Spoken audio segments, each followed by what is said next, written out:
This part about oversharing on social networking sites, it's amazing what information you can get about a person on social networking sites, and including probably their mother's maiden name.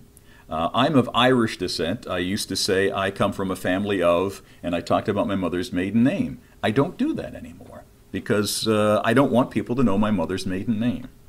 There are online impersonators. One of the things, when you see hacks, in almost every case, somebody, somewhere, and some organization has clicked on a link in an email. I don't know why that is, but I would tell you when I look at my emails, some of them look very, very suspicious, and others I'm thinking, I don't know, should I? This kind of looks interesting. Maybe I should click on this link, and I don't. And if you have a question, if somebody is contacting you, feel free to contact customer service directly using the contact information that is on your statement. There are strong passwords. I was looking, there's another, let me see if I can show you that to you. There's another, no, I guess I didn't have it up. Study that shows that 20% of passwords are either ABC1234 or password 1234 or a pin number. Pins are either 0000 or 1111. So they estimate that 20% of passwords and pins are one of maybe 3 or 4 different ones. So use strong passwords and keep your computer operating system up to date.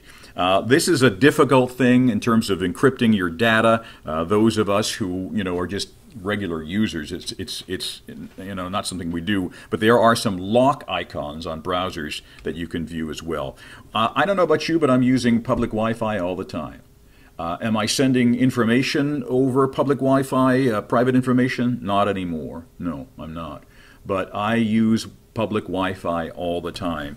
If you use a secure wireless network, all the information you send on that network is protected, but I still wouldn't risk it myself. The other thing is, when I talked earlier about walking around the building and seeing purses everywhere, you see laptops everywhere as well. You also see laptops in Starbucks. You see laptops in Mayorga Coffee. It's incredible how many laptops you see just kind of out there. So I would say lock up your laptop and keep financial information on your laptop only when necessary. This is something I kind of skipped over it, but reading privacy policies, I'm going to leave that to somebody else. I just say I accept or I agree. So I'm not sure if that's really practical information. Okay, so here's the practical. What happens if someone has stolen your identity? This was created by the Federal Trade Commission. It's absolutely free. You can get hard copies of it. You can get it shipped directly to your office or to your home, 1 or 50 or 100. Not only are these free, but the shipping is free.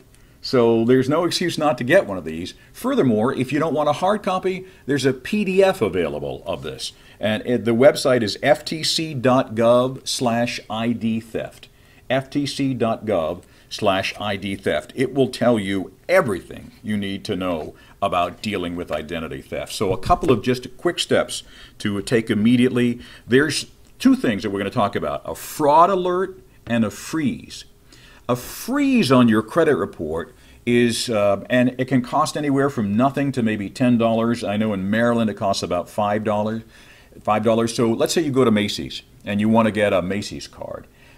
If there's a freeze on your credit report, you have to lift the freeze or unthaw the freeze before Macy's can access your credit report. Generally, Macy's will only access one of the 3 bureaus, and it usually costs $5 to unthaw the report. So that's something that some people have on their credit report just as a matter of course. There's no way to get instant access to your credit report because access to that is frozen. A freeze is different from a fraud alert. A fraud alert is where you think or you believe that your identity is about to be stolen or has been stolen. An initial fraud alert is good for 90 days. It does not cost anything to put on. And theoretically, once you call Equifax, Experian, or TransUnion, they have to report this information to the other 2. There's nothing wrong with you calling the other 2 on your own. That's an initial fraud alert. And what that does, it says, whoa, wait a minute, this is a person who has been a victim of identity theft, and we need to treat this credit report very, very carefully. This is the first step in creating what's called an ID theft affidavit. Then, once your identity is stolen, it's your right under federal law, in addition to annualcreditreport.com, to get a copy of each of your credit reports from each of the 3 bureaus. Once you get a copy of those, and by the way, some states do require, like California, lets you get a copy of your credit report if you're an identity theft victim once a month. It's incredible. I think Maryland, Virginia, and D.C. is once or twice a year. And then read your reports carefully.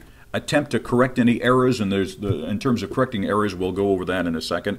And then what you've got to do is you've got to create what's formally called an identity theft report through the Federal Trade Commission. This will we'll walk you through it very briefly. But what's called an identity theft report and then an FTC affidavit. Once you've created that, and it's all step-by-step online, then you take it to the local police and you file a police report. The identity theft report, the affidavit, and then that police report, those two comprise an identity theft report. This is essential when you're dealing with creditors and trying to say, because, for instance, if you're behind in your bills, it's very easy for you to say, well, my identity was stolen, that wasn't me, because creditors get that all the time. But when you've gone to the trouble of going to the FTC and to your local police, creditors are going to assume that at least you've taken those steps and that you've got a formal identity theft report. So once again, go to the FTC, create an identity theft affidavit, take that, go to the police, and that comprises your identity theft report.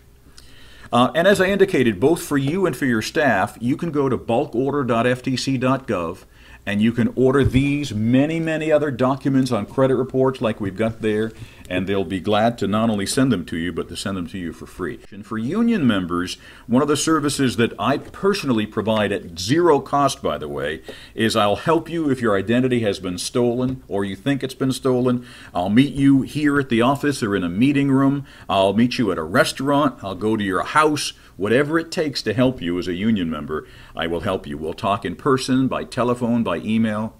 I don't often say this, but there are not famous people, but semi-famous people, people whose names you would know, who I have helped with their credit. I am known fairly well throughout the area as somebody who knows about credit reports, and I'm very, very discreet. You will never, we won't be walking down the hall. Let's say I've helped you with your credit report or a bankruptcy. I won't say, hey, Johnny, how's your bankruptcy coming? I just won't do that. I won't talk to anybody about it. So I'll be glad to help you with ID theft mitigation, credit repair, credit rebuilding, and how to increase your credit score. I'm writing a book called Up Yours, which sounds pretty bad, but it's actually how to increase your credit report. So that's what I'm doing. Also, Congress doesn't like it when we don't pay our federal taxes as federal employees. And so if you have a federal tax lien, I can show you how to get that taken off your credit report even before it's paid off, show you how to do what's called hard deletes, deal with collection accounts and late payments, and debt negotiation and goodwill letters.